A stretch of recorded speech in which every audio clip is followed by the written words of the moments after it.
What's going on, everyone? Welcome to another episode of Techology, and I am joined by Matt, Gerry, and Matt has an incredible YouTube channel specifically focusing on Salesforce development.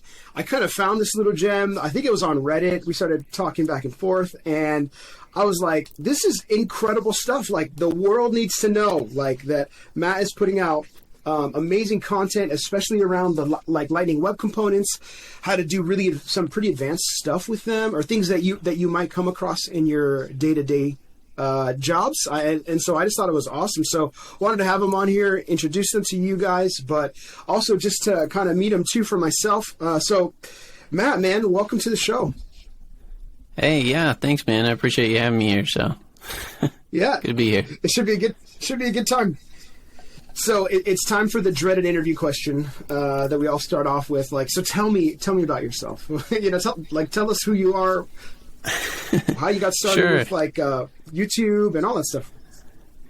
Yeah, hey, I mean, this is the one they seem to always ask you first in interviews, right? So yeah, I'm Matt, Gerry. I've been doing Salesforce development for about 6.5 years now, I think. But I've done development for a little over 10 years, so on different platforms, Java, PHP, stuff like that. I started my career at Accenture Federal Services. Okay. I quit there after about 1.5 years. Went to work for a lot of different places, Teletech, Hallmark, a company called NetSmart, and now I am back again at Accenture Federal Services because I thought it was a great place to work. But I've worked on in 24 different orgs and done about, I think, 45 or 46 implementations now in Salesforce. And built so many custom apps. I'm always the custom guy, so I come in and, anymore they have me kind of come up with the architectural approach for the super custom applications typically. So I'll help them, figure out how to take that idea and make it into a reality when it's not something that Salesforce can do natively. So yeah, I mean, that's more or less it. And obviously I do the Coding with the Force channel, and I started it mostly because I just felt like there was not any really solid development focused content out there. And it's kind of hard to get into that space. There's a few good things out there, like David Liu, or I'm not sure how you pronounce his name, to be completely honest, but sure. He's got a good tutorial series, on Pluralsight. Dan Appleman especially, right? He's got some good content. But outside of those two things, which are both paid for, there's not really anything that's like really, really great out there for people to learn this stuff. So I kind of wanted to more or less make Salesforce development open source and easy to learn. So that's my hope anyway. Yeah, no, I think you're doing a great job, man. Like, just some of your tutorials, like, can really help someone get up to speed, I think. I love your CI/CD stuff was good too. I've just, a couple of your tutorials, man, were just like super solid. And I was like, yes, Salesforce needs this. Like, good content from people explaining how it works, what it is. So how do you get over the maybe there's like a point in time when you're when you're advanced enough where like you get over the imposter syndrome, but like even me, I did this coding interview with another Salesforce YouTuber. His name was a Salesforce Chef, and I work with LWCs like pretty often, and all it was building like a data table, right? I had to create some data from scratch. And I got so nervous, man. I was like, I just like forgot. I froze up, Like, how do you get over that? Like, that feeling? Does it just come with time? Is that where that comes from, or?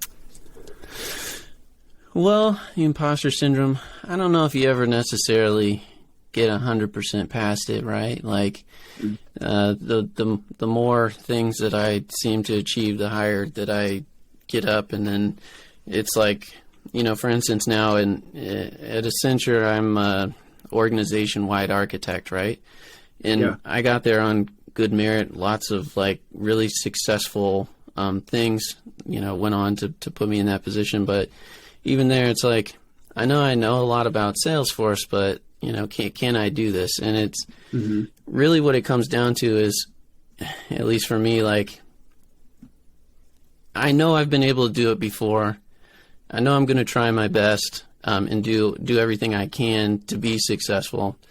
So I'm not afraid to take it on. But does that mean I'm immediately prepared for it, or I'm going to be like the absolute best there ever could be? No. But also another thing that I always tell people, right?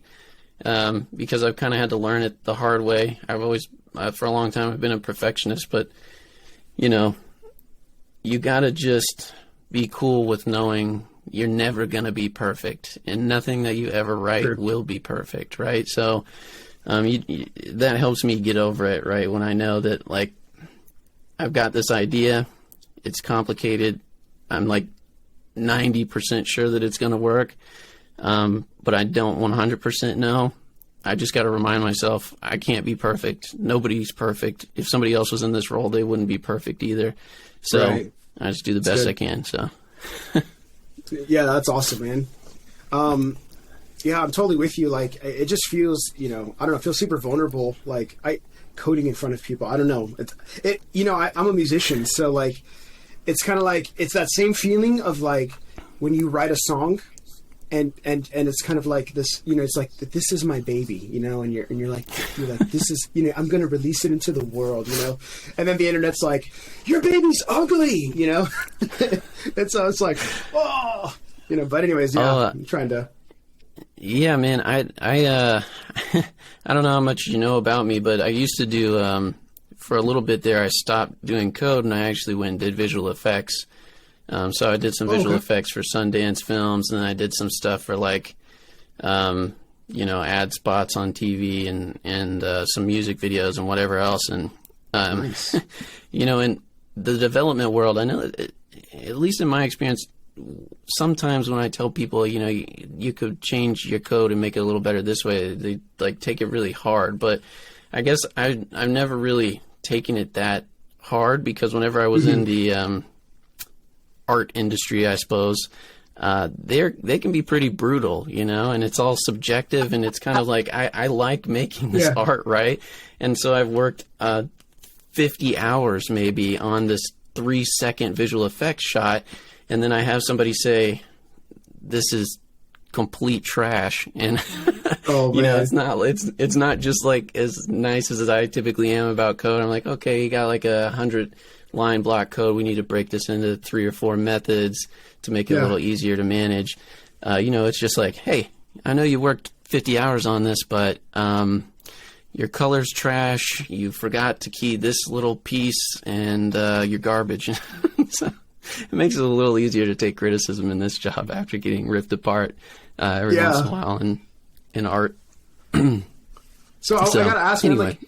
How did you find Salesforce? You said you were doing tech before, and then you transitioned into visual effects, and then how'd Salesforce come into the picture? Yeah, so I was doing tech before, so I graduated from the University of Missouri, Columbia. I got to do a little bit of work there on some things. Most of it was Java development. I also got some side jobs doing PHP development and stuff like that. Yeah. And then I had always kind of had this love for visual effects. I got an opportunity to go to a college out in San Francisco, and then through some connections I made in San Francisco, I got to work on a bunch of cool stuff, some Sundance films and all that kind of stuff. So, but then, eventually I was like, I'm not getting paid very well. It seems like this visual effects life is like really tough, if you do it professionally forever. And I wanted to go back into code because it's a lot more stable of a life. And it's also kind of weird, like when you're doing the thing that you like are the most passionate about. For me, that's visual, at that time anyway, it was visual effects. I don't know that it is anymore. It's weird when you're working for somebody else's vision as opposed to like building your own art, right? Anyway, So I applied a bunch of places. Accenture took me to be a Java developer, actually. And then when I got there, they pulled the I guess the top like 3 or 4 in the incoming Java class to start a brand new Salesforce division in their San Antonio delivery center. So I kind of got really lucky. It's not I necessarily planned for it. I was actually supposed to be a Java developer, and then I got pulled out to start this delivery center with, in the immediate time frame, it was about 5 other guys, and it quickly became 10. And these days, it's a few hundred. So anyway, that's kind of how it ended up. I was supposed to be a Java developer. I was actually a little frustrated that they switched me to Salesforce, but it ended up being pretty cool, so I don't mind it at all. Yeah. That's rad, man. So walk us through, like, what does a day in the life look like for you? For me, these days, it's honestly a lot of meetings anymore. Normally, it's like a mix throughout the week. So for instance, today it was like a lot of client meetings, showing them how communities work and all that kind of stuff, trying to explain to them that their vision will work on Salesforce, and here's how we can make it a reality, right? Right. Then we have a lot of architectural meetings where it's like, okay, the client wants this thing for their project. How do we actually design this in their best interest, knowing what's in their code base, right? So it's most of the time it's a lot of that. And then past that, I actually work with the individual developers on their development stories. So I'm not assigned specific stories. I actually work all of them. So the one of the biggest stories that I worked on this sprint was making an abstract related list component that can be put on any object that allows you to, search for things, do mass updates, do mass deletes, all that kind of stuff. So I helped a great deal with that story, got pretty involved with the development aspect of that. So I kind of do a lot of stuff. I don't really like to stay out of the code. I know our absolutely massive code base the best that I can. I, know it pretty well. Not everything, but, a lot. Yeah. So that's awesome, man. Anonymizing, or kind of making things work across multiple objects sometimes gets a little, you're like overwhelming, trying to figure that out. That's awesome. That's an app right there. You release that sucker to the App Store, man. There you go. Side hustle money right there for you. Yeah, no, I'm actually gonna take this, the skeleton of what we built and further, work on it. It's got a couple shortcomings right now, but I'm finishing those up, and then I'm gonna open source it because it's not client specific code or anything. It's just an application that we created for them to leverage. So I'm gonna spread it out in the world, hopefully. That's awesome, in a good way. Yeah. And make related lists a little cooler or easier to work with. Mass deletes, mass edits. It's always bothered me that's not been a thing. Yeah, for sure. I would have loved. I'd love for Salesforce to bring that into their native code base, man. Sometimes I know, and my team members would too. Speaking of team members, like, what do you think are some of the differences between being like a team leader versus being a team member? Right, because right now you're more of on the leader role, right? The differences, I guess, are that, I guess the biggest difference is that, you have to figure out a way to unify all the people that you work with, right? Everybody has a different personality, and that's not a bad thing. Most of the time, it's actually a great thing. You have developers that can just rocket through code, and it's amazing. You have developers that aren't so great at code, but they can think on the administrative side better, and they're still really, really interested in code. And you have developers that can't rocket through code, but they ask like really great questions, and they're still really good developers, right? So there's there's a whole wide range of people, and they all have different emotions and different thoughts about things, and it's really the major difference is, when you're that individual contributor, you get a story assigned to you or something, and you work it, and as long as that's done, you're good to go. But in the leadership position, it's really about, I guess, leading by example and getting the team all unified, right? Because if everybody hates each other, it sucks. And that's true. If the developers feel like their life is a nightmare, that also sucks, right? So I spend a lot of time trying to make sure for every single developer on the team that they don't feel like they're on an island, that they know that I'm always there to support them, and that they are, basically coming together as a team and not belittling each other or anything along those lines. So that's the biggest thing for me, I think, is just that aspect of things. I still get to code a lot. A lot of people in my position prefer not to, but I love it, and I'm not going to give it up. So, you know what I love that you just said, man. How you value, and I think sometimes this gets missed a little bit in coding. There's definitely some superstars that can just, like you said, rocket through code. But I love how you said how you valued the different members of the team. Because I feel like there's a big misconception out there that it's like, if I don't fit this one mold, I can't be a developer. And and that one mold is very analytical, this very standardized process, type of thinking, and you know what I mean? Yeah, for sure. I think there's this idea that everybody that's a developer is this specific type of person, very... For sure. Very what you see in movies and stuff, this kind of geeky guy that knows everything and somehow can magically hack computers in 15 seconds, which is not a reality. The Pentagon, no less. Yeah, exactly. It's everybody's different, not every developer I've worked with is different. And, I've been a tech lead for 3.5 years or something like that, and worked with a lot of different developers during that time.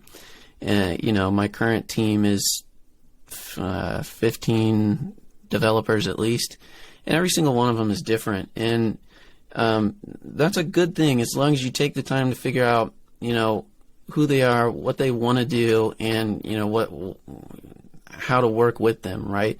Yeah. Because all of them can do great things. It's just a matter of whether or not you have somebody that's in charge of them that will give them the opportunity, believes that they're capable of it, and all that kind of stuff, right? So, I don't know. That's awesome, man. No, that's really cool, man, that you do that. I know there's a lot of people with not great work situations, and they're just kind of miserable because they don't they don't fit that idea that their boss or lead has. You know what I mean? Yeah, for sure. We talked about. I got a comment on the nerd stuff in the background, man. That is so cool. I love your collection back there.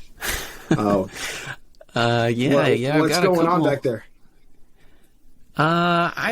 I mean, I've always just kept my games since I was a kid. Most of these are not my games from when I was a kid, but when I was in college, I used to buy and resell games. So I go to rundown arcades, garage sales, estate sales, anything you could think of. I built this app that scanned Craigslist and then auto offered people stuff when it determined it was interesting. So, that's awesome. I mean, I got most of this stuff honestly for free or technically for a profit. So it came in a bundle of stuff, and I sold the rest of it online or whatever. The coolest thing I probably have is that Pokemon Snap Station that you can barely see over there in the corner. Wired actually did an article on it. Yeah, man, it was great. I love Pokemon Snap. And whenever I was a kid, I went into Blockbuster, and that was always the memory that I remembered the most. That whenever they had the Pokemon Snap station, and I would put my cartridge in and print out my pictures. So some guy sold that to me at a rundown arcade for, I think it was $120 about 10 years ago. And, if you look those up, it's appreciated in value. Sure. That, so. That's crazy. I remember like when Pokemon Snap came out, and we're about to nerd out, and also you said Blockbuster, and I'm like, and probably half the people are like, what the heck's a Blockbuster? But I was there too, man. I was right there with you. But my friends would be like, why do you play that game? I'm like, I just loved it, like the Pokemon stuff. I don't know. It was like one of my nerdy like obsessions for a little while. It was pretty cool. Yeah, it's a good time. Yeah. It was a simpler time, doesn't it? I got some career related questions, kind of like, because like I said, a lot of the people that are going to be listening to this are a little bit newer in their careers and are looking to maybe hop into being a Salesforce dev. And so I know Accenture has this reputation of like, even like they're willing to work with some people that might not be fully like, that might be a little bit more entry level. Like, can you speak to that? Mm-hmm. Is Accenture a good place for that? Yeah, for sure. I mean, it definitely is if you're entry level, 100%. Like they really invest in the training of their people, right? So, obviously when I went to Accenture and they put me on the Salesforce team, I had no idea, honestly, really even what Salesforce was, but they invested 3 full months of training in me. Wow. So they gave me a month's worth of admin training, a month's worth of dev training. They had me shadow a more senior, I guess, developer to learn from them. And then they eventually staffed a more senior person on our team to kind of assist us when we needed help. So, I got really lucky, and they trained us quite a bit. And they do the same thing these days. I actually just got done helping a new incoming group learn some Salesforce related development topics. So, yeah, it's great. I've not worked on the LLP side. I assume it's just as good over there, if not even better. I've always been on in the federal sector. What is LLP? Just because that's where. Can you tell us what that is? Oh, LLP is like more of the. It's like the like Target and Walmart private sector, right. And then the federal side is more like, giant federal institutions like the Department of State or Department of Justice or whatever, right? So, every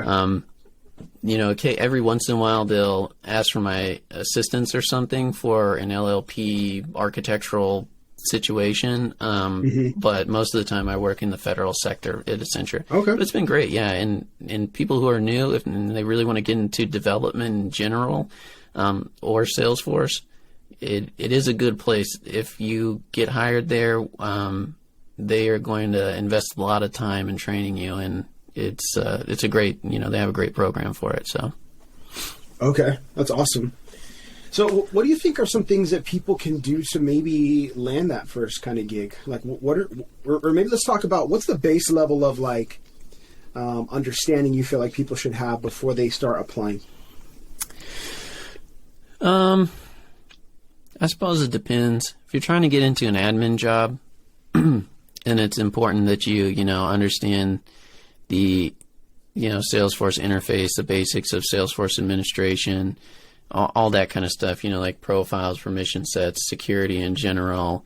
You don't have to be a wizard at security by any means, but just understanding it. And then, the basic, administration type stuff. I'd say you be good. You don't have to like overthink it or anything. Yeah. At least for Accenture specifically, because they're gonna train you as long as they feel like you're given the effort, and you really want to do it. For the development aspect of things, it's important that like the basics of object-oriented programming, because that's still really relevant. and maybe the basics, maybe these days the basics of JavaScript, although I know that's not maybe as heavily screened for new joiner, super entry level people. Mm-hmm. But it's really like the concept of object-oriented development. Do you understand that? Do you understand the basics of like a for loop or, a while loop or if statements, things like that? It's not, when you're coming in fresh, brand new, nobody, at least at Accenture, I can't say that that's true for plenty of other places, but for bigger companies like Accenture, Deloitte, most of those that have new joiner trainings and stuff like that, yeah, it's really more that you understand the basics, not that you're like some coding wizard. They know that you're probably not going to be in there going to train you. So, okay, yep, yeah. So is that when you feel like people are ready? Do you feel like certifications matter in that sort of concoction? They only kind of matter. If you don't know like those fundamental things about development and you're not like a strong developer on Salesforce already, then you're going to get stuck in a new joiner thing anyway. And in fact, if you kind of portray yourself as being more advanced developer and not at the level that you truly are, which sometimes people will do that with the certifications, then it's not impossible that you're going to not get an offer at all because you're portraying yourself at a higher level. So we're trying to interview you for a little bit more senior position, and you don't have any of the real skills, right? So, well, I don't want to say certifications aren't important in the grand scheme of things, because they certainly are. When you're brand new and you're trying to break into things, they might help, but it's very important that you're honest and that, yes, I do have a certification, but I don't have real work experience. I'm just trying to prove that I'm interested and I really want to be a part of this, right? Make sure you portray yourself as you are, I guess. Yeah, no, that's a great point. I was talking to a buddy of mine. He works for Salesforce, and we were talking about just my career and where it's going. And he was like, hey, slow down, because I've only been a Salesforce developer for about 2 years. And he was like, hey, slow down, you don't want to he's like your people skills could probably get you into places that your technical skills can't keep you. You know what I mean? And I was like, I never thought of that. At least when you think of career-wise, you're always thinking, at least in my head, I'm thinking next steps and where I'd like to be. And there's always those aspirations, and motivations to move forward.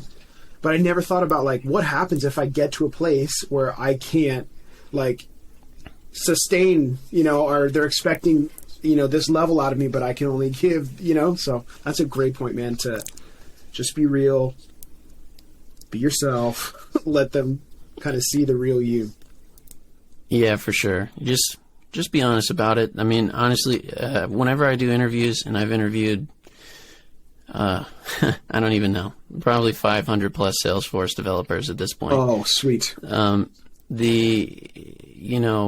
of them I can kind of immediately tell that they're overselling themselves, right? They're not being honest in their resume.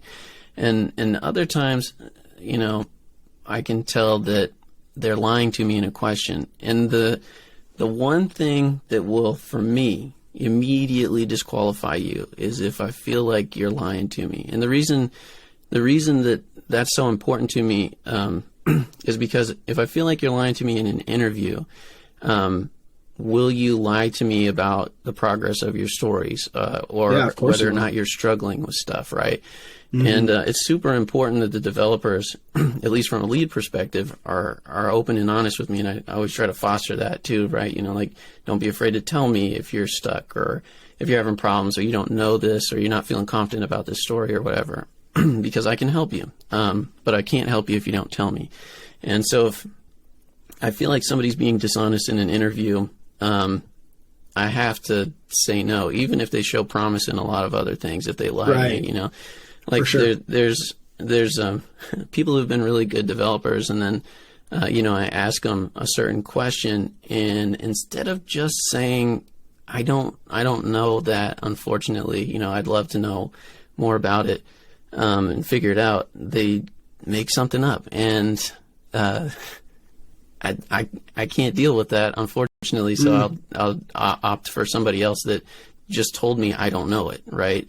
Which is a perfectly acceptable answer. And I even tell people at the beginning of my interviews, I do not expect you to get every single answer right. Please don't feel threatened or upset about it, because you shouldn't. Nobody knows everything. That's what Google's for. Sure. Yeah. Exactly. So actually, I want to ask you about that. Let's have Salesforce Dev confession time. Like, I want to know what this is to help people, man. I can go first too. What is the dumbest thing you've recently Googled, like that you should know? And I have one today. If you want me to go first. I don't know. I'm thinking of today.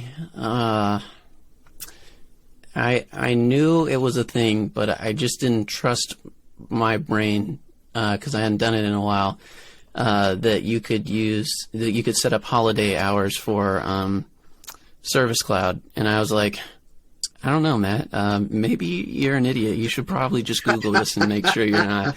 And so I Googled that, and for plenty of people that's not like a big deal, but I worked on like, I don't even know, 13 or 14 or something like that Service Cloud instances. This is not the first time. I've done this a bunch of times. So like the fact that I even needed to Google it, I was like, come on. So yeah. But there's plenty of stupid stuff that I Google all the time. It's a very simple thing. So mine was calling an Apex in Lightning Web Components. Calling an Apex method on button click instead of like instead of using a wired method, and I was like, wait, the syntax is different. Crap, how do you do that? And so I just looked it up, and I was like, I've done that probably 20, 30 times. Oh yeah, hey, I still had to look it up. It doesn't matter how many times you do it. It was like last week, I think, or maybe it was earlier this week. I was working on an Aura component, and I haven't worked on them in a while because I've just been doing Lightning Web Components, right? And I was like, well, I guess I forgot how to actually call the Apex controller from Aura now. I'm going to have to Google this just to check. So, man, if people are worried about people at higher levels or with more experience Googling things, we definitely do it like 1,000 times a day. It doesn't matter where you are or how high you get. So, totally with you, man. I love that. Oh, I wanna actually pull on some of your interview experience a little bit. Maybe help some of my people, some of the audience here land a job, man. So, what do you think are some ways people can what are some pathways to get into Salesforce that you can land without experience? That seems to be the crux, right? It's always tricky. I see these questions all the time in the Salesforce subreddit. Right. And I've responded a few times, and my response is really always the same. It's going to be hard if you're looking for individual companies to work for. Like, for instance, I worked at Netsmart and Hallmark Cards as an in-house Salesforce person. And, working in-house somewhere as a junior developer, to be completely honest, is unrealistic. You're probably never going to get one of those jobs. So what my suggestion personally would be is to try to get in the door at one of the larger consultancy firms in one of their Salesforce divisions as a new joiner, and just be honest. I mean, sometimes you'll even have to, unfortunately, if you're shifting from, another tech stack to Salesforce, you'll even have to take a pay cut. But if that's what you want to do, that's what you want to do. So, any of those places, Accenture, Capgemini, Blue Wolf, Deloitte, all those larger tech firms, there's plenty more. And even the smaller consultancy firms, they're always looking for junior developers. And, there's a lot of reasons why they do that, but it's the easiest way to get into any tech stack, not just Salesforce, is to go to one of those places because they'll train you. They have spots for you. They have a need for you. And then as an added benefit, if you guys, if you're not aware of it, most places really value the fact that you worked at a consultancy firm if you go interview for an in-house place afterwards. So I wasn't really aware of that when I went to work at Accenture, that it was that big of a deal. But whenever I left Accenture and went to other jobs, it was like an enormous deal that I had worked at a consultancy firm for a couple years, and it, that put me ahead of other candidates. And I think it's just because they know that you've worked on a variety of things. There's good training. Consultants are, at least viewed as better, higher quality developers. That's not always true, but that seems to be what the view is. And it's I would say start there. Unfortunately, you might have to travel. Maybe not right now because of coronavirus. So it's a great time right now. Why now? I'd say for anybody starting in tech in general, start in consultancy, deal with the travel for a little bit. I know it's going to be a pain. It was for me, but eventually, a couple of years of that is going to open an enormous amount of doors for you that would have never been there, even if you'd got that opportunity in-house. It's not the same thing. So, yeah, I'm totally with you, man. My first job, I got sold on Coding Bootcamp, and they told me I was going to make, almost six figures when I graduated. And then I got my first job offer, and it was Salesforce. It was as a junior Salesforce developer. And I was like, all right, it's $55K is what I made. And it was kind of like, should I wait? Should I try something different? Man, I'm so glad I took that job. That it opened up Salesforce, the Salesforce world to me. I had no idea Salesforce existed as a tech stack or as a possibility for career. And super psyched. Yeah, man. Mine was worse than that. When I started, it was $45K a year, and I had already been a developer and made more than that in the past. And I was like, okay, well, guess I'm getting back into this. I give it another. I'll take what I can get. And you get what you put into it, right? If you want to stay at $45K a year, I mean, you're not going to stay there. But if you don't want to accelerate very much, you'll stay there. But if you take the time at that point, right, to get the certifications, really engross yourself in your work, and try to become, the best developer you can be or whatever, I definitely don't make $45,000 a year now. The other side of the tunnel is pretty beautiful. great. Yeah. So hey, let's talk about that for a second.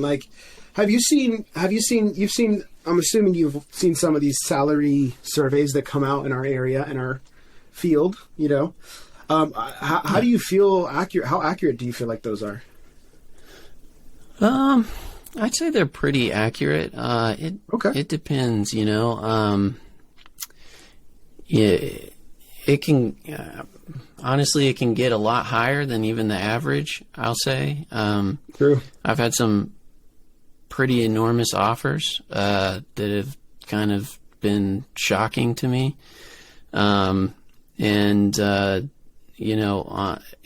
If you're lucky enough, which, I don't know if I'll ever be lucky enough. I think I'm supposed to, I guess I do have a board spot next year, apparently. Hopefully it holds up. But if you're lucky enough to... Yeah, we'll see, man. It's going to be a lot of work.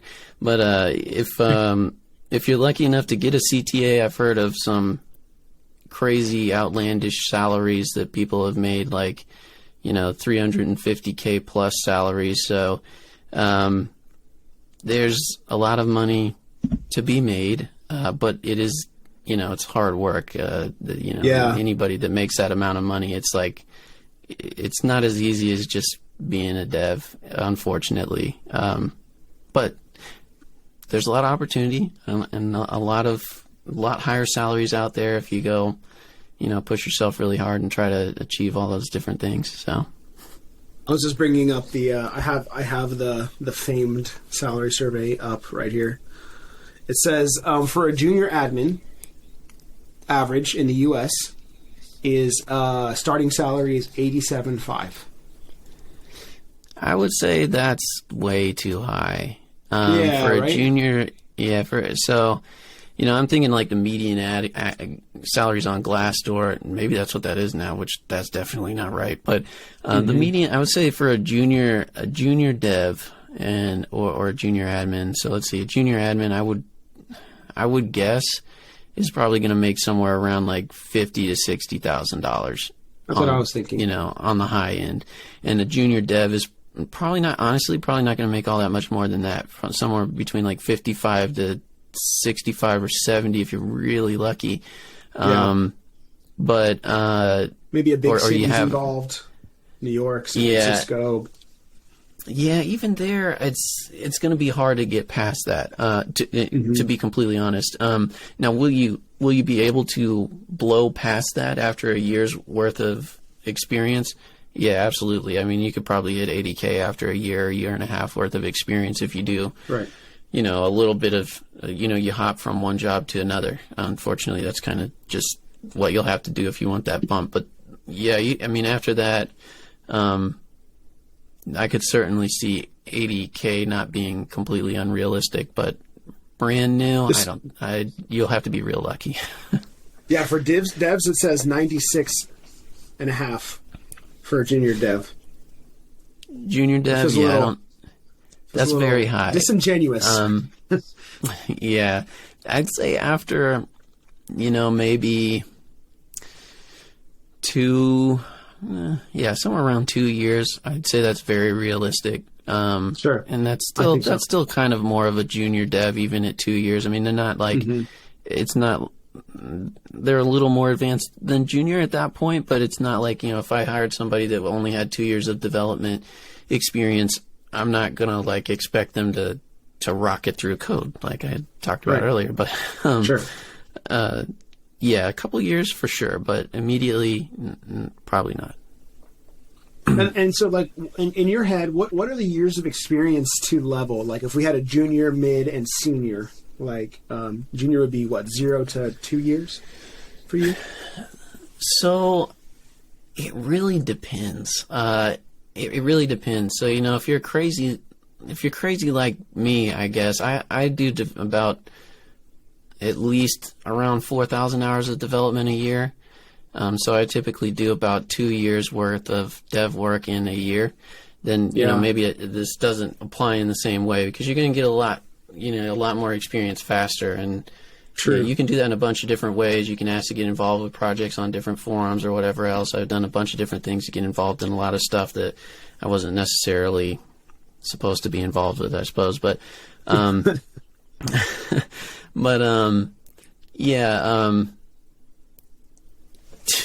I would say on average, like once you hit maybe the 3-year mark, you're more like a mid-tier dev. Before that, with some exceptions. I mean, there are some people that like really give it their all, and like by a year and a half in, they're way above average, right? But on average, somewhere between 2 and 3 years is where you make that transition from more of a junior dev to more of a, I know a lot more than average, even if I maybe don't feel like it, dev. And then, between 3 to 6 years, somewhere in there, you're going to get into the more senior role.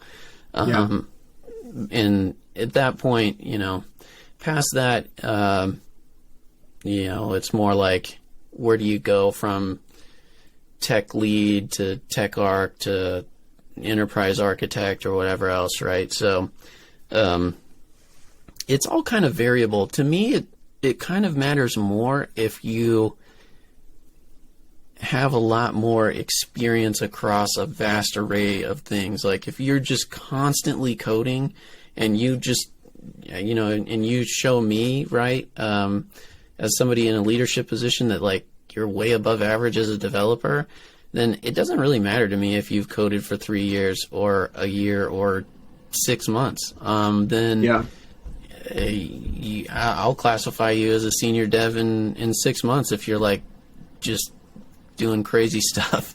Right. But yeah, I mean, there's a lot of variables there, but I'd say on average, probably 3 years for middle, probably around 5 to 6 years for advanced, and beyond that, it's a little more variable because it kind of is more like along the lines of, do you communicate well? Do you have the right kind of personality to interface with these business people? So it kind of turns into a different skill set once you get past like maybe a tech lead position or something. Yeah, that's good, man.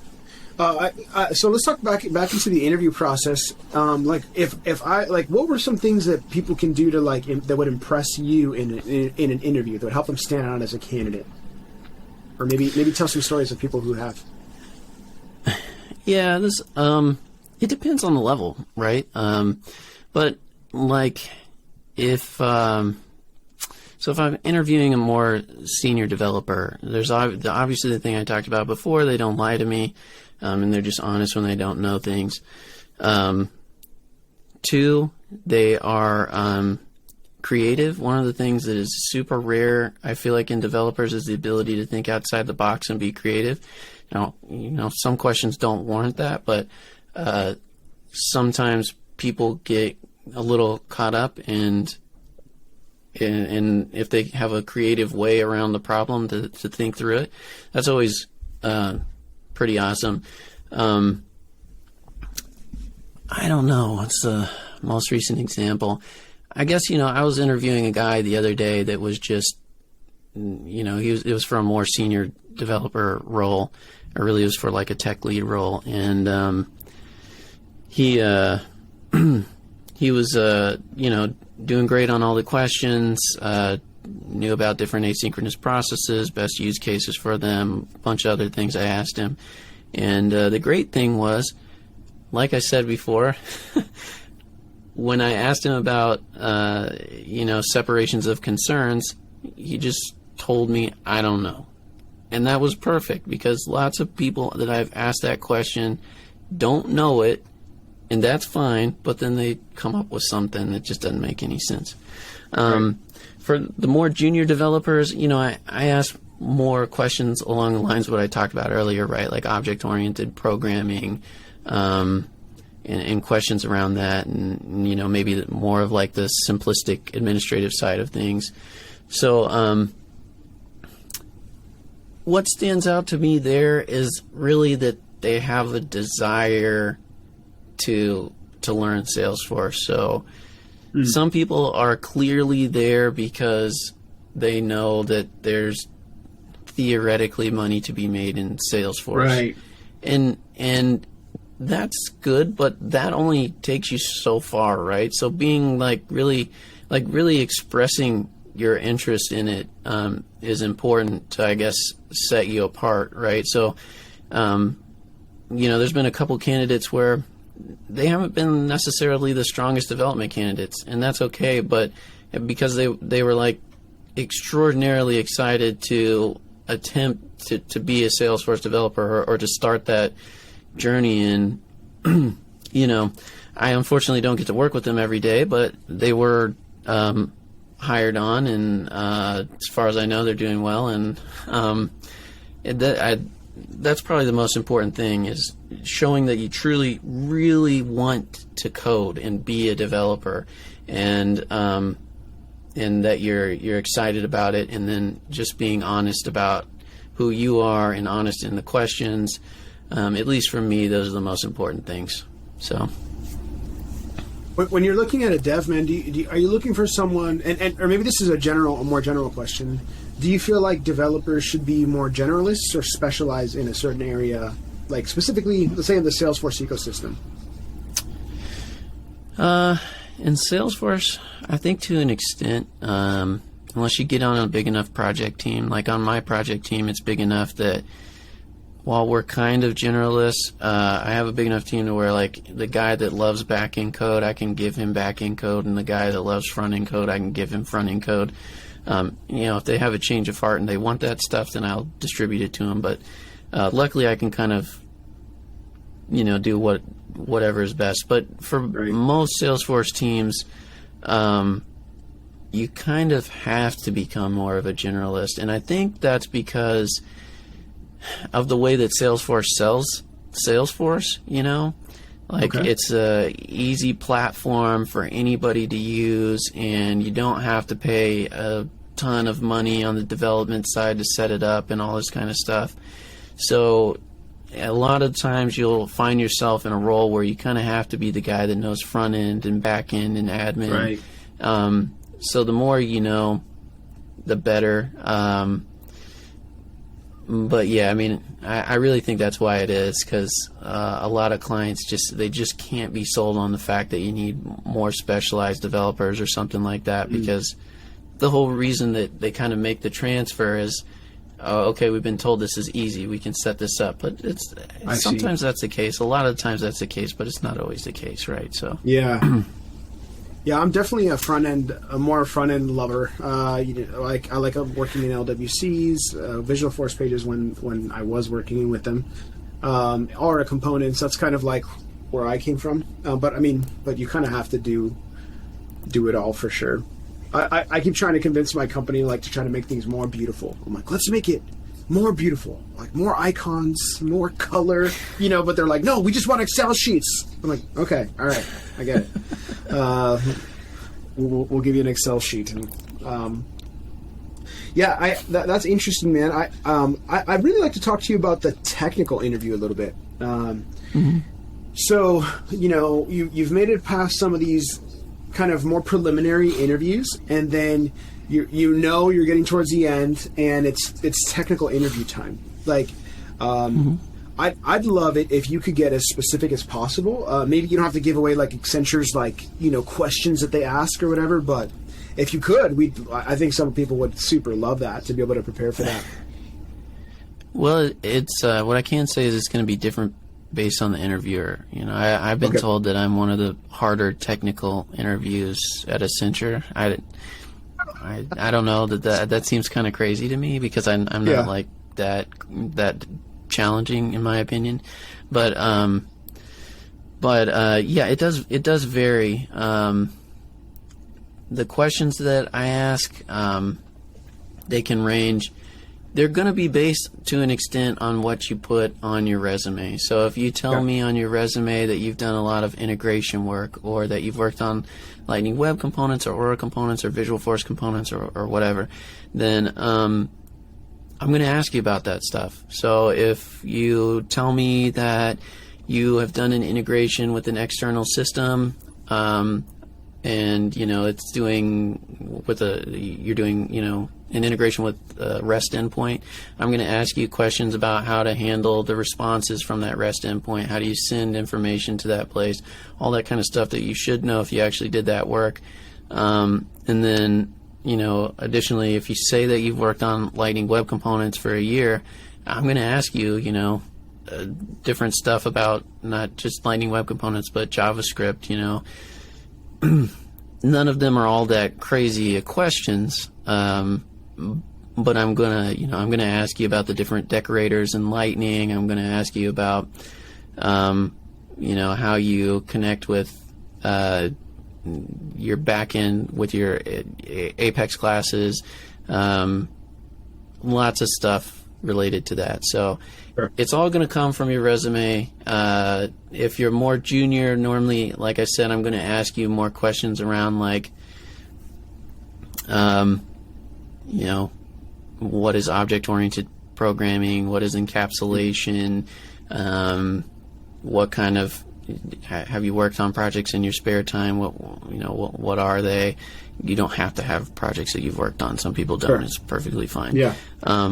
But it's more basic questions around that for newer people who don't know Salesforce, and then for the more mid-tier Salesforce people, I typically ask them things along the lines, again, based on their resume. As long as you've worked in Salesforce, I'm going to look at your resume. I'm going to figure out what you told me you're good at, basically, and then I'm going to ask you all those questions. So if you don't know them, then in reality, you're likely not being truthful on your resume, and I can just, be done.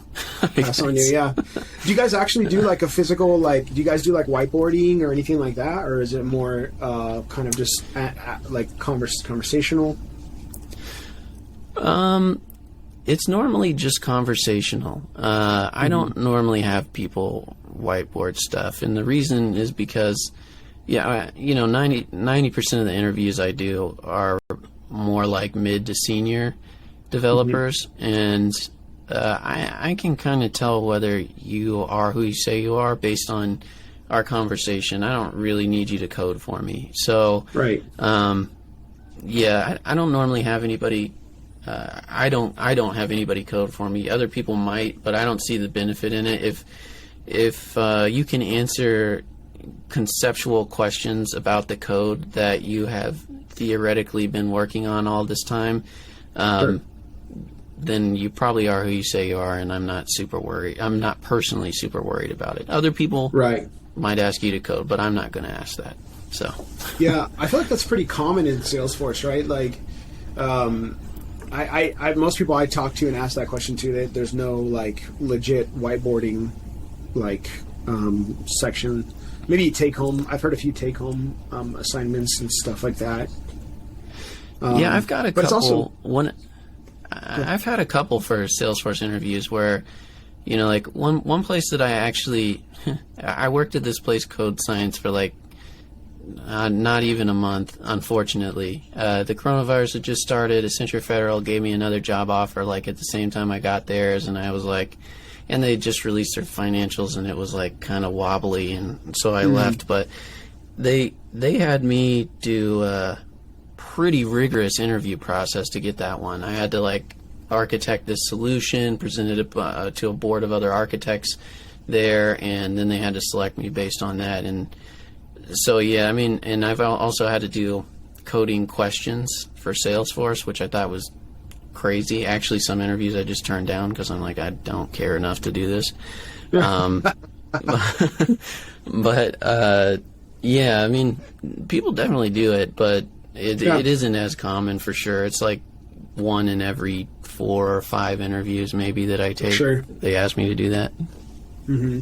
Yeah, it's kind of complicated too, right? You need an org to do the work in, and then there needs to be data in that org, and so it's that whole, do we take the time to set up a login and seed this org with with data and blah blah blah blah, and so it gets kind of complicated. It's just we can chat about it and get most things done.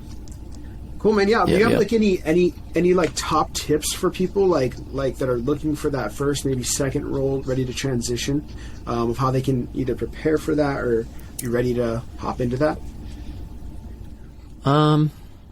If you're looking for the first role, if you're looking for the first role, like I said, in my opinion, it's probably going to be easiest to get your foot in the door at a consultancy firm. It's also probably going to be the best place to go for long-term career growth. So that's my number one thing, aside from, like I constantly said, just stay honest to who you are and be honest in your interview, and show that you actually want to be a developer, I guess, if you're going for a dev career or an admin. And as far as the middle tier people that aren't entry level and they're going for the next job, obviously know what's on your resume. Try to be true and honest on your resume. And then past that, it depends on the place. But once you get to those mid to senior jobs, that's when the certifications matter, because they're going to separate you from the pack of other developers, right? So, interesting. I have 14 or so certifications. If I haven't applied anywhere. I get, 20 plus job interview offers a week. But those certifications are going to separate you, and they're going to separate you for a lot of different reasons. Clients believe that means that you're, more serious about your Salesforce career. It means they believe that you're a more, a better Salesforce professional, I guess. And then additionally, for a consultancy firm, you have more certifications. And again, to a client, that means that you're maybe more knowledgeable, so they can bill you at a higher rate, which means that you can get paid more money, right? So that, once you get past the entry level, in my opinion, that's where those certifications, they really start to be important. The more that you stack up, the more that it is going to like maybe put you to the top of the pile. It does not mean that you'll get the job. I've had people that have 20 certifications and have not been good, and there's been other people that are way better, but it'll definitely put you higher in the list of candidates. So once you're in the door and you have a dev job, and you want to go up to the next level, actually study for the certs and do them right, and don't just do test dumps, because it shows when you just do test dumps, honestly. But that's when it starts to set you apart, right? Because there's plenty of devs in the ecosystem. Not enough still. There's still not enough, but there's plenty of devs, and that they'll set you far apart if you have tons of different certs. So, I've kind of found that interesting. That like, I've met a bunch of people. I'm on LinkedIn pretty often, and I'm seeing all these people with 6 certs, 5, 7 certs, 4 certs, and I'm like, okay, and they're like, and they haven't had their first Salesforce job, and I'm like, what are you doing? I can tell you right now, it doesn't matter. You can get 7 certs, and honestly, if you don't have a job yet, you're literally overqualifying yourself.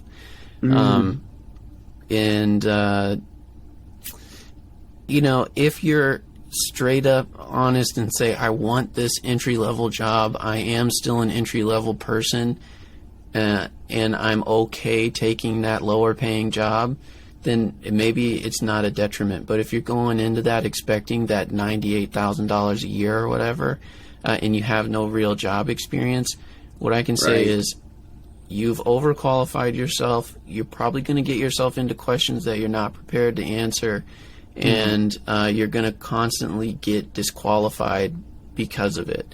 The real-world experience, at the end of the day, is worth 100,000 times more than any cert. So, at least to the interviewer, the guy like me that's actually going to know whether or not you are who you say you are, I guess. Yeah. No, totally. That makes sense. I never thought about the sucky part of overqualifying yourself. Like when you're putting yourself in for an entry level role, they're going to pay you entry level pay, and they see you applying with 7, 8 certifications. That's pretty gnarly. That's a sucky place to be for sure.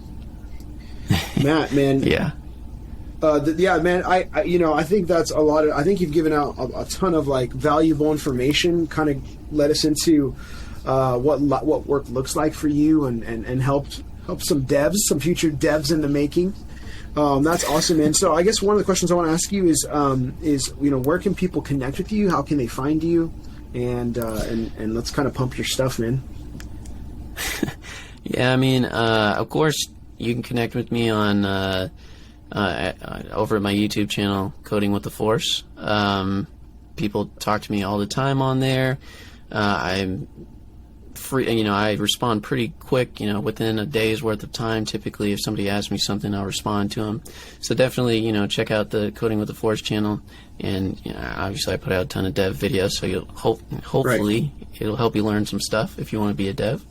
Or an admin or an architect. I have some of those tutorials too, although it is, at the moment, much more dev heavy.